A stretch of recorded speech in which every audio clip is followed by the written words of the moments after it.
myself, Jamie Newton, president. We have Gracelyn Lenz, our secretary. And we have Samantha Stewart, our board member. I was going to say that and then it Got stumbled. yeah, so we have 3 of our 5 board members, so we do have a quorum. So we will be able to conduct our business this evening. The first item on our agenda after roll call and quorum is the minutes of our January 2024 meeting. And we do not have minutes currently because our secretary was out sick and I neglected to ask anyone else to take the minutes. So Gracelyn has graciously offered to watch the last video and compile the minutes for that, and we'll review that at our next meeting along with the minutes from today. So we'll skip over that.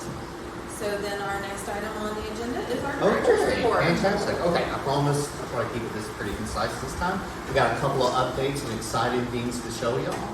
All right, so first, some updates from last time about the library itself. I believe I mentioned that we were undergoing the E-rate program, which is our contract for internet here at the library. It's partially subsidized through a federal system. I actually asked for bids at our current speed and at a speed about twice what we have now. And I was pleasantly surprised that our current vendor offered a huge upgrade on internet speeds for practically the same price. I've been in communication with them. We accepted the contract. And we should be getting that speed here pretty soon. I get about a weekly update from them. They are still working on getting that last mile up there. All right. Okay. Also, big news is that the staff were able to attend the OLA conference in Tulsa. Yes. I cannot tell y'all how great a job that Becca did with her program on the summer reading. Yes. It I remember you was telling us she was doing her presentation. Yes. It was on how small libraries can run their own summer reading program. It was excellent. Had heard nothing but good stuff from about it. I've had other directors contact me, asking me questions and telling me how good the program was and how they plan on using parts of that for their summer reading. And I think I mentioned this in one of my update emails, but someone in the room heard saying, I don't think that's a small library. We voted as a small library. But that went well. I was part of a panel on access policy and circulation policy in the library. Got off to kind of a slow start, but we had a lot of great questions. It was really good. And I got to talk about data for like half an hour. They made the mistake of leading off with me as the person started, but it was a great discussion that we had all around. The other presentations went very well too. Specifically, there was one on self-censorship in the library, and that is when there's not a organizing body, or it's not like the city or a commission saying we need these books removed from the shelf. It's when someone who is selecting the material, or if we as librarians or library staff decide that we don't want to cause any trouble, we don't want the headache, so we kind of preemptively remove stuff. And it's something that happens at libraries all across the country, but it's something, it's like self-life, it's something you need to be aware of and something you need to learn how to address. That one was done by a school librarian in Oklahoma City. That one was really good. Everyone took a bunch of notes and a lot of information from So that. it's sort of based on the knowledge of your community, the social feelings of the time. So you would make those decisions. And that's good. Like, it's one of those things that we have to practice some sort of self-regulation, because I don't have the budget to buy every book I want at the library. So you do want to make sure that you're getting stuff that the community wants and that services them. Where self-censorship negatively comes in is if you get a book that you know is going to serve your community. You know that this is a book that should be on the shelves and should be there for everyone. But you also know that there's one parent or there's one person that is going to complain and it's going to be a big deal, and you know what, you just don't feel like messing with that, so I'm not going to purchase that book. And when you do that, you're doing your community a huge disservice, because that is something that maybe maybe one person complains, but 10 people need. And that's something that you have to take into account when you are, like when we go and we decide which books we're going to remove off the shelves, make room for new books, which books we're purchasing. So yes, that librarian had a bunch of great advice on how to be aware of your own biases when you're going through that process, and also how to address those headaches when they show up. I have been extremely fortunate here in Guthrie. The community has been fantastic. I have dealt with a lot more issues when I worked in a much larger library system than I do now, but it was really good to have those resources in case something like this comes up. And on Wednesday of next week, we'll be having a staff meeting, and the big topic of that staff meeting will be budget priorities.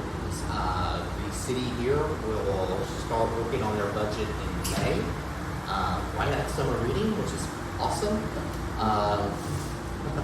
But I want to go over with the staff and find out how they want to prioritize my budget request for the city for this year. It is a months-long process, but I want to get their input even before I start getting the documents for it, so I know how the budget was received last year and what to ask for again this year. Speaking of the city and speaking of 89ers, I hope everyone's enjoying 89ers so far. But on Saturday, the city will have an entry into the 89ers parade, and the library team council will be participating in the parade. Oh, good. Also, the team librarian and myself will be in the parade too to make sure that the teams are doing okay. And just because who doesn't want to be in a parade? Just a couple of notes from the Library Directors Committee. ODL, which is the Oklahoma Department of Libraries, they spend a lot of time monitoring legislation and building relationships with our legislatures so that they can get all the information they need to make a good decision on policy. We normally go over a lot of bills of concern, bills that would negatively impact school and public library and college library operations. Very, very happy to report that even though some bills were filed that we thought would be a detriment to us, all of those were either killed in committee or lapsed. We are A-OK. There is a national organization called Every Library, good organization. They monitor this sort of thing, but I do want y'all to know that if you go on their website and you look at Oklahoma, it's going to look like you're in trouble and we got all these terrible bills. All those bills are gone. They just haven't updated everything. All right. Also, there is a new data transparency site. If you go to the ODL website, there's like a tab for the public, a tab for librarians. Click on that tab for librarians, and you can reach statistics from the big annual report. And if you guys notice in your packet, all the graphs that I included out of those dark blue bar graphs are graphs I took directly from that data visualization. So it is a really good way to see not only how this library is doing, but how we compare to other libraries. And you can also see trends. You can look at how we compare to the libraries. We can even monitor like the size of the library you want to compare ourselves to. And you can also look up trends over the years. The data goes back to 2018, I believe. All right. I also met with the Friends of the Library that had their meeting over the weekend. They are currently looking for new board members. Now, fortunately, they were able to get a treasurer, which the treasurer was the one that was leaving here pretty soon. But they are still looking for a president. The president's still going to stick around for a while. But one of the good things about their board is that you do not have to be, it's not a city board, it's a private board. So there is no city limit requirement for that. So if you know anybody that wants to get involved with the library, but they can't serve on this board because they don't live within city limits, they can always go to that board. Also, Billy Sims is doing a fundraiser for the Friends of the Library, which if y'all didn't know, the Friends of the Library is where we get a ton of the money that we use to fund our summer reading program. But on Wednesday, this Wednesday, they are going to donate 10% of their profits directly to the Friends of the Library. So if anybody wants barbecue, that's the day to do it. It's Wednesday the 24th. Okay, just a real quick recap of the programming that's been going on. Some of the unique programs we've had, I mentioned that Jacob is doing the movie after the meeting tonight. Gwen, our other part-time staff person, did a Barbie party. This was just an idea that was tossed around. She took it and ran with it, completely planned it. It was over the weekend. Kids young and old showed up, and it was fantastic. She did a fantastic job for a part-time employee here. And also, the big Easter egg hunt was a couple weeks ago. I've decided that's my absolute favorite day working at the library. It is kids all day long having the best time of their lives looking for those. And we have a little rabbit they can take pictures with. Really good.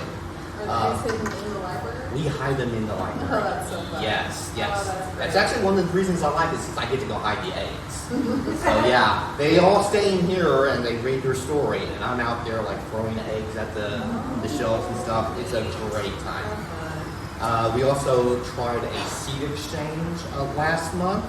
Those are one of the, it was probably mistimed. We didn't have a whole lot of traction on it, but we're hoping that word of mouth will get out and we'll have a lot more interest in it in the future. Can I add something? Yeah, absolutely. Maybe February would be a good time for students. Okay. That's where we start a lot of the receipts, is February 15th. Is which Around day? February 15th. for your Okay, see, we students. did it in February, but we did it really early in February. So yeah, we were wondering if we just really mistimed it. Maybe right after dawn Wednesday. We could time it. All right. The teen and tweens did a lot of story time in the regular programs that have been doing really good. The one thing I want y'all to know about is that our teen librarian worked with Wings to Hope, which is a local charity here, and with OSBI, and they did a internet safety program for teens and parents, and it was a small group that showed up, but there was a lot of engagement. We had people stay after the program, and in fact, it was so popular that we are going to do more. We're going to do one session. We don't have the dates quite yet. We plan on doing one session over the summer and another one in the fall. This is about as good as the program as we get here. The teams have also been doing really good with the movie programs and the Dungeons and Dragons, like always. With the adult programming, we had our Crowns Tea, one of our biggest programs of the year, and this year was no exception. Did you get to go? So sad that Oh, I had COVID.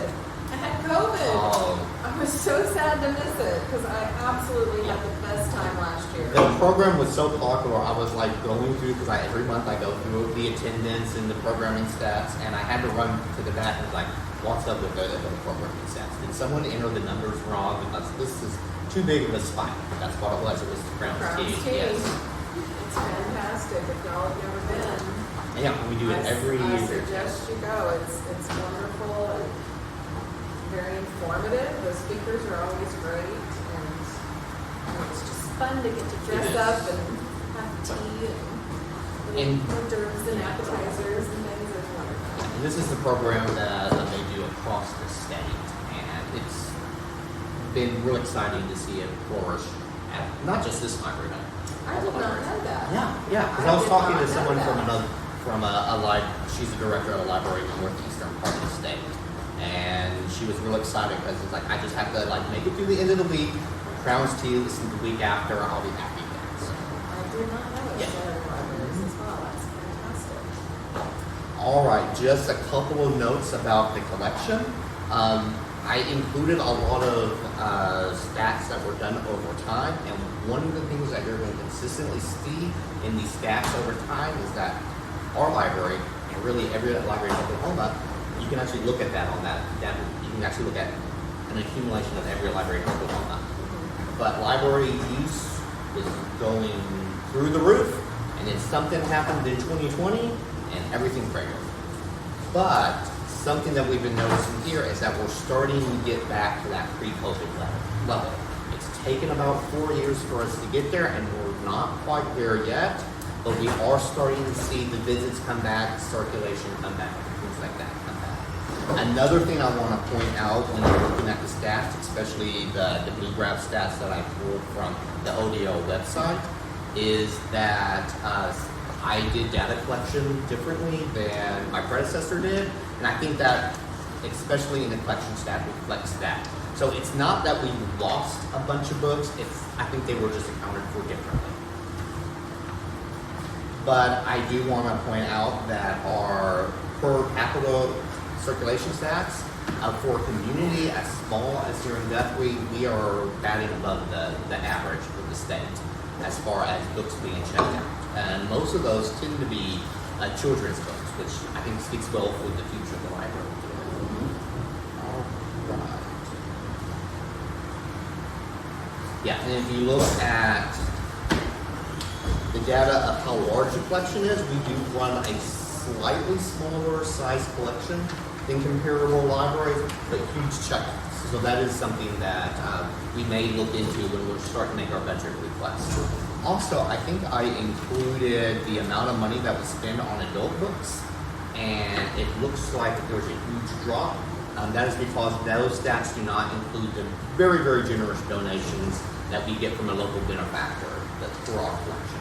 We get a huge chunk of the money that we spend on books here does not come from the city or from the state. It actually comes from private donation. It's almost half of our book collection comes from that. One thing is I actually looked into the overdrive stats this time around. I know particularly Jamie, you were interested in, because we have to do a thing. We were a part of the Oklahoma Virtual Library, which gives us access to over 60,000 books, 25,000 audiobooks, but we share that with libraries all over the state. We also have something called Overdrive Advantage, which are books that we buy with our own budget that's just for our use. I was able to actually look at those stats, and currently we have about 2,500 ebooks that we do through Advantage. Now, some of those are the same titles as we get from the Oklahoma Virtual Library, which we do that to decrease wait time on materials. And we also have 2,500 audiobooks. And when you look at that in comparison to the ratio that is used with the Oklahoma Virtual Library, it's a huge amount of audiobook usage over ebook usage. So that tells me that the community, they really do like the virtual library, and because our electronic stats are actually really good. We're competing with libraries twice our size as far as electronic checkouts go. But it is equally divided between books and audiobooks, while in the Oklahoma Virtual Library it's mostly ebooks with a couple of audiobooks. Membership is holding steady. There's really no update from the stats compared to the last time we spoke, which we were running about 80% of our folks come from Guthrie, 20% from other parts of Logan County. The social media stats we're consistently getting increases of 1 or 2% every year. The only difference was Pinterest, and I had to ask, what are we doing on Pinterest that is almost doubling our stats? And it turns out that the staff forgot that we had a Pinterest account for a long time, and someone said, we should actually start using it since we have it. So they've been posting a bunch of stuff in the past 3 months about Pinterest, and that's probably what's been driving engagement. That's my report. Is there any questions that I can answer for y'all? Good. Personally, I feel like I have a lot to do with those electronic numbers. I'm constantly listening to Libby. Same here, yeah. Always. So I'm thoroughly enjoying that. Well, the good thing is if we don't have stuff in Libby, then you can request it. So just let us know if there's and even if the wait list is too long, I don't know if we'll be able to fix that, but we can always see if we can grab another copy to get that wait list down. Okay, I'll keep that in mind. Also, I saw on one of your monthly reports Yes. that you're looking at inactive accounts and purging the inactive. We do, and we have started doing that. And that is, when I run the members, I actually expected a slight or pretty big decline in the number of active library cards. And we are signing up as many people as we're dropping, which exceeded my expectation. I really thought that, especially because some of those accounts haven't been used in years. And also, as I mentioned last time, we renew the contact information every year, and we've been dropping some of those accounts if they've been inactive for, I think it's 3 years, we stopped dropping those. So those have been dropping off, but so far we're signing up as many people as we're dropping off. And the electronic activity Does count. for that. shows Yes, as it does. activity on the account. It does. Okay, good, because I don't want to lose my account. Do not, no problem. And what's I funny haven't checked out a is physical book in a while, you know. we very commonly get a phone call asking why they can't get into their Libby account. And it happens so often. There's a script for that. Like if you're stuck on your password, it's your last name all lowercase, and if they say that they tried that, it's like, let me look at your account, and if I see red letters on there, that means that I just need to update their account. And I'm not surprised, but it's very common for people to say, oh, I would have told you, but I'm never at the library. I'm using a Libby account. I always make it a point to tell folks that this is something that we do every year. When it happens, just give us a call, and we'll make sure that you do not miss your place in line to get that book, because I feel really terrible that I think some of those people are trying to get that new bestseller in, and it won't place that hold. And then by the time I clear them in my computer, they probably jump down to like number 120 on that list. So don't let that happen to you. When you get the e-text message, let us know, and we'll just review it for you. Okay, that's good to know. All right, thank you so much Absolutely. for your very informative Good. reports. We're on to old business, and the only old business we have is still the exploring as a library system, the graduate student information, the grants that the Friends of the Library have for that purpose. Yeah, at least they still have it. I talked with them over the weekend to make sure that the funds would be available when the students start. Just an update, there has been a student assigned to finish out the project. Previously, there was a student assigned. Did I mention that last time or not? Okay. I think so last time. Okay, sorry. We were in the process of getting someone, we didn't know that there was someone. Okay, good. Yeah. I'd actually give a real update then. Okay, so I met with the chair. They have a student. The student is finishing their degree. They have actually worked with history of libraries in the past. She's very, very excited about doing the project. They are finishing up their degree right now, but as soon as that is finished, I'm going to hand over the data, and she'll finish it this semester. So I expect to hear something by the end of April. And in fact, one of the things I've been doing, one of the reasons I've been so busy, is I've been making sure that I have all that data to give her when she comes. So that is the update on the grad student. And yeah, Fantastic. I wanted to make sure that the student would be able to get paid, because the Friends of the Library take the summer off, basically, because there's just too much going on in the building, and we have programs coming left and right here, so they generally do not meet in June and July. So I wanted to make sure that there would be somebody there to be able to write the school a check so that they can get paid for their methods. So yeah, Great. student assigned, just waiting for them to finish their master's thesis, and then they get to work on our project. Nice. Yes. Fantastic. Great.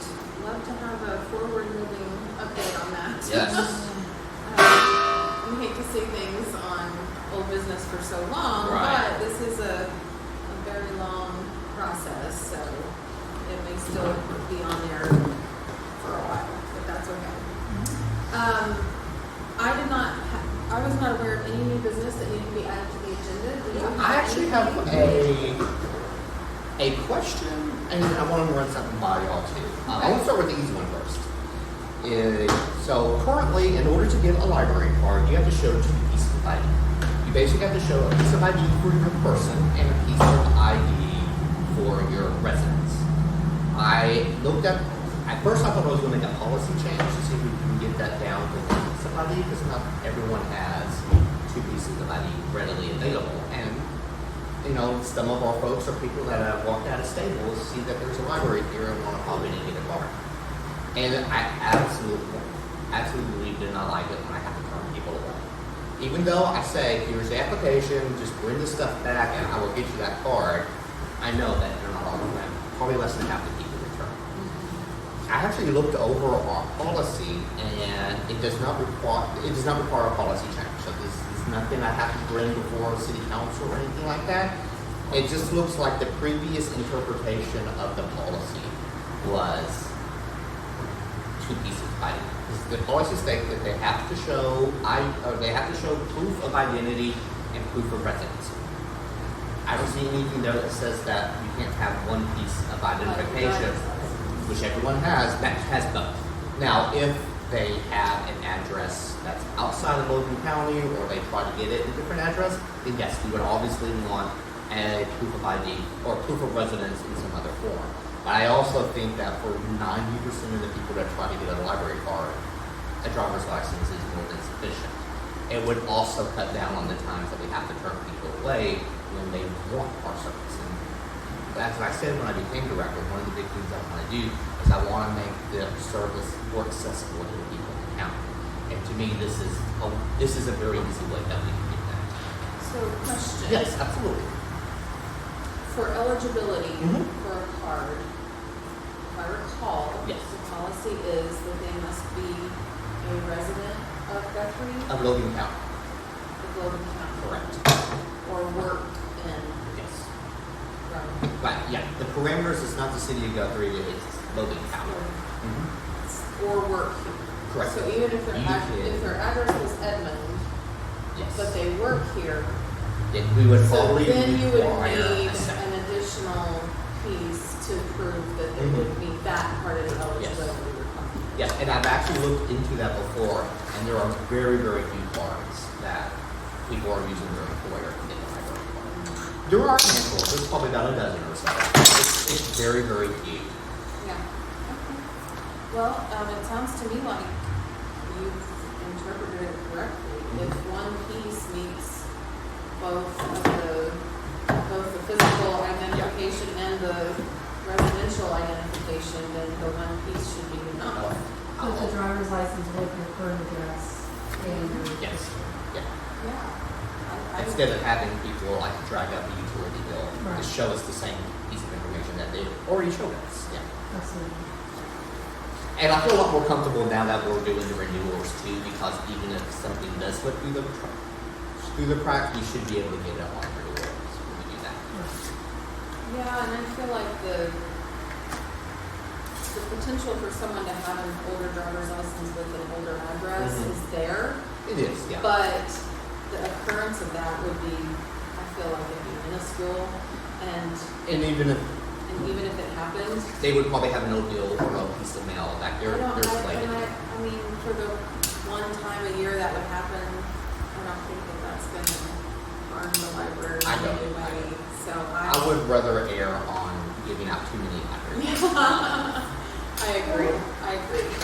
Do we all agree with that? Yes. Okay. I That will, philosophy? yeah, I will inform staff tomorrow that we don't have that requirement. Sounds good. Fantastic. Okay, that was the easy one. This one's a little bit harder. So I'm meeting with staff to discuss budgets and priorities. I do not believe that the next board meeting would be in the budget process. It may be, so I can do a follow up on it then. But I would like to hear everyone here's thoughts on what kind of budget request I should be making to the city.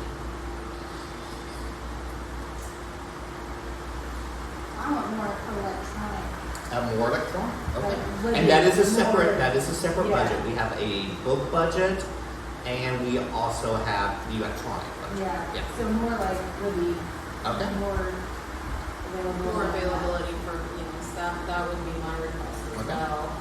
And I think looking at some of the graphs that you provided, It does not go to us. no, it doesn't. Which one was, the circulation for adult books and electronic materials. Now, I understand electronic materials probably encompasses more than just adult books. Yes. But you can see that That's on the upswing. it is, and it's being used, consistently being Mhm. used. So I don't feel like requesting a little more money for that part of the offerings would be incongruous with the data that you can show. Yeah, Okay. so So I agree with that. And Grayson, do you have any? I mean, if we are getting more checkouts for children's books in person and adult fiction, I think that should be a focus is, I mean, I would love to see more money for programs, but I know that, you can't get everything. Yeah, and really, especially with the discretionary part, what we're looking at is we're looking at the programming budget. Right. We're looking at the physical budget because we can buy children's and adults from that budget. Right. There's an electronic budget. There's also money for staff and then money for physical things within the library. Right. Well, you mentioned a benefactor when you Yes. were talking about the children's books. Yes. Do you have very many benefactors that contribute to the programs as opposed to the So we do actual have programs? we get a lot of community support, especially for the summer reading programs. Something I hope I have a good update for you the next time we meet. I am going to speak with the Kiwanis about getting some interactive playset for the children's area because when I first took this, or when I was considering this job, I took my daughter and my wife. We went through the library, just kind of looked around, went back to the car. What do you think? First thing I heard out of her mouth was, "All the toys are for babies." Yeah. So what we're looking Yeah, I at. noticed that too. Yeah. Bringing my grandsons in, We have puzzles and stuff like that for pre-literacy, but we don't have a lot of stuff for school-age children. So I do have a meeting with the Kiwanis to get something for that age group. The big, huh? When will you be meeting with them? May, I don't recall the specific names, but yeah. It should be a pretty low request. It is not a lot of money we're asking for, but it's okay. That's good to hear. But yeah. So we do have funding outside of the city budget for some of this stuff, but I don't want to rely on that too much Sure. because that can always change. Sure. So I do hear a lot of positive comments about especially looking at the collections budget. So that's something I'll definitely consider when I start drawing up. Beyond that, budget I would requests. trust your staff to know what their needs are because they are snower. So They the are. only other thing that I would hope is that there would be a little bit more budget in the Electronics. staff report. No, the staff the portion. staff. That would also Because they are fantastic. Yes. Everything they do is amazing. And I know that. Yeah, I can brag about. Yeah, enough everyone brags how- about the staff here and what rabbits they managed to pull out of the Yeah. hat. So that would be my only other Okay. wish for the budget would be a little bit more for the staff. Fantastic. So, I agree with that. Good deal.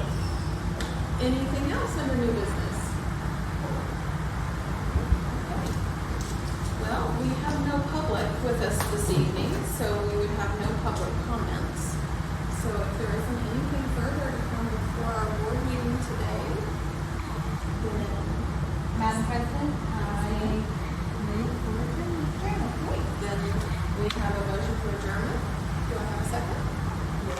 Good. Not that I want to leave. All right, well, all those in favor? Aye.